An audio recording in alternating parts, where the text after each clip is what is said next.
functional base builds. Now, if you don't know what a functional base is, holy crap. Really? We just started off in an S-Class, just showed up at the base. Okay. Oh, let's go ahead and take that. Hello everyone, welcome to the channel. I'm skyDM, and today we're going to be talking about base building. Now, in my last video, we did a race to 1 billion credits. We used nothing but oxygen, chlorine, and medium refiners. We're going to be doing this same thing in this base, but it's going to be a streamlined process because I've gotten some messages from you guys asking how I was able to get more than 3 refiners into my base at one time. Well, let's go ahead and just jump right into it. Now, you'll notice that there are 3 refiners right here in the center of my base. You can't have any more than 3 refiners outside of a 30U. You can see in my analysis visor here, I can't be any closer than 30U before I build another 3 refiners. So with that idea in mind, I built a circular base with these long arms stretching out, and guess what? You probably already know. I built refiners at the ends of those arms, making sure that they were over 30U away. Now, I didn't make every single arm have refiners because these would be too close. If there were refiners here, it would be too close to them, and so on and so forth. But skipping every other one, I wound up having 5 arms with 3 refiners at the ends. That's 15, plus these 3 right here in the center, brings it up to a nice even 18 refiners for a pretty compact design for a base. Now, just kind of a loose base tour to show how this functions more than just a refiner base. You can see every arm has the ability to have more than one function. This one has these planter boxes put into it. These will all have planter boxes placed into them when I'm finished. This particular arm is actually for a completely different reason. I do have these standing wall planters, but in here, I've got, let's go ahead and run down here and I'll show you, it's an oxygen supply depot. You can see it's still storing a little bit more there. We're getting 4,400 per hour. We'll go outside and take a look, see exactly what that looks like. The only reason I did this, or actually the only reason that I built this entire base out at sea, was because I found an S-Class concentrated gas cloud right next to a B-Class electromagnetic power source. It was a no-brainer. So, now let me talk about some of the base design elements that I think make this an integral build. So, anytime that I build out at sea, I always throw in one of these landing pads, and then I'll throw in a landing pad on either side of it, not just because, you know, if I have friends or whatever log on, they want to come to my base, but so that other starships can land at my base. Now, what's interesting is as soon as I got this piece done and I built this out, I, no kidding, just had this S-Class video. Roll the footage. It's just easier if I roll the footage. Really? We just started off in an S-Class, just showed up at the base.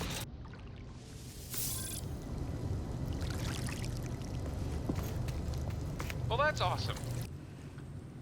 See, so it's more one of those if you build it, they will come sort of deals. You'll also notice that these light fixtures and stuff on the outside of the base, they're not currently on, and that's because I've got them actually tied to a single solar panel out here, and that controls all the exterior lighting. I'm actually using that as a switch. Next thing to talk about here real quickly, if we're doing just a quick base tour, we'll just go all the way around, starting here on this panel. Obviously, I like to make sure that all of my bases have access to a trade network so that I can buy certain things if I'm missing them, especially early on when I don't have a lot of inventory. And you'll notice that there's these 2 extra lights. Now, they don't work with starships, they don't work with aliens, but they do work with other players. So if I do have somebody come and land at my base, there is proximity sensors set up just beneath these pads, so that when they do land and get out, these will illuminate and I will know visually that somebody is here at the base. Now, for each of the arms that the refiners are at the end of, I'm going to be building all of these planter boxes. each arm will have a different planner type, and maybe even multiple different types. I haven't quite gotten that far down in the planning process just yet. Every base has to have one of these teleporters, obviously. There's another set of refiners, another set of refiners. We'll get to what's behind the door we'll do that last. In here, I like to have a little extra section so I can build up antimatter for the same reason that I've got a trade terminal, is just because it's better to have antimatter on hand versus having to get the components if you're in a pinch. Okay, so the teleporter it actually brings you to a section under the base, as you can see where that transport cable goes right there. And I did this because I just didn't have enough room up top, and I didn't want the base footprint to just keep getting wider and wider, and I didn't want to have to go further out to access my storage inventory. So you can see here, I've only got one built, but this is going to be a corridor where I'm going to have quick access to all of my storage containers. Also, I have a quick entry, and I can get to my base computer should I need to do that. But let's go ahead and get back to the base build now. Okay, next, let's talk about what's behind the command center door. If you're new to base building, this might seem a little bit much. If you're not new to base building, I hope that there's at least one technique or something here that you can use in your base builds. And if you see something that might go better in my base, go ahead and write it down there in the comment section. And maybe in the next video, you'll see what you offered, and I will definitely give name recognition being incorporated into the base design. So the first thing that I like to do for a command room is make sure that my base can be closed off. You'll know, or you'll remember that there is a transporter beneath this base, so we're gonna have to go ahead and shut power off to that also. Now, you'll notice that this is still on. The reason that that's still on is because if I wanted to leave this base, I can actually still use that transporter and exit the base. If I want to shut that off, I now can no longer leave the base. Next, you'll see that I've got a plant here. And if I go ahead and hit that switch, all the planter boxes in the base have now been turned off. We can turn those back on. Actually, I'm going to go ahead and leave those off. And there's a reason why here. I'll get to that in just a moment. Okay, next, we can go ahead and turn this one off. This is all the lights in the base. You'll notice that these are still on, and this guy over there is still on. He is actually just a relic from another planet. I like the fact that it gave off light. That's why it's in here. And then these specifically are tied to the power grid that come and work for the gas extractors. And these lights are attached to that. That's kind of my, you know, if all my battery storage runs out, these are my emergency lights inside the base. Next, we've got the teleporter, or the transporter rather, terminus. Okay, now for this section of the room, what's going on? It seems kind of complicated. It's really not. So you'll see that there's this red power strip that's coming in. Why is it red? It's because this is specifically tied to a solar panel. Now, when the solar panel is not providing energy, that wire will turn red, and it's just a conjunction right there, or a junction. All three wires kind of meet right there, and it goes to these two power inverters. Now, the first power inverter allows power from the main electromagnetic grid. That's where you have to build the external power source and tap into it on the planet. That gets tied in here, so when it's nighttime, it allows the power to pass through, and I'm actually using it to power my base at night so that my batteries don't drain. Now, I also use it to go here, and this allows power to pass through because it's powering all of the lights on the outside of the base. That's right, I'm using a solar panel as a night light. Now, you'll notice there is one more section here to turn on and off. This is actually... Oh, let me go ahead and open up the door again so we can get outside.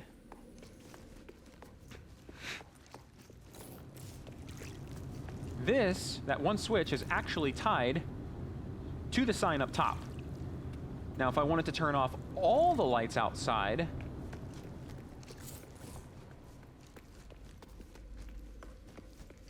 I would hit this switch. And now all the lights outside, to include the skyDM sign, have been turned off. Now, why would I do all of that? Well, simply because the power reduction for each of those is now managed. This means that I am only using the power for the gas collectors, and that winds up being 1365. Now you'll notice there's this extra power switch here. Well, when the solar panel brings power back online, that will cut off the outside power source, and I'll be using specifically solar panels and batteries. Now there are batteries currently hooked up and they're being used, and that's where the additional storage, you can see right now there's 270,000 kp of storage. There's only one battery here. That battery room is actually above the entire base. That's what's sitting on top. During the day, what'll happen is once that solar panel is cut off and I no longer have the lights on outside and I'm not getting that outside power, that means that the power grid for all the lights and everything on the inside of the base are exclusively working on their own. If I wanted to tie that additional power coming from outside back in during the day, that's what this switch is for. Right now, the switch actually does nothing because it's already coming through a power inverter.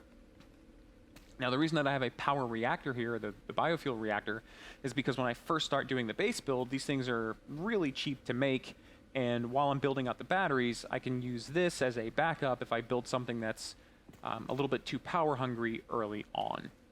All right, so let's get that power back on outside. We'll leave the door open. Our terminus is back on. All of our lights are back on inside. Now all of the underside of the base has been powered up. The teleporter up here is now turned on.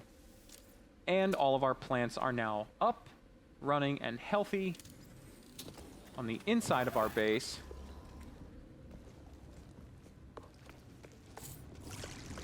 So the last thing that we'll go over is actually what this weird little room is here at the top of the base.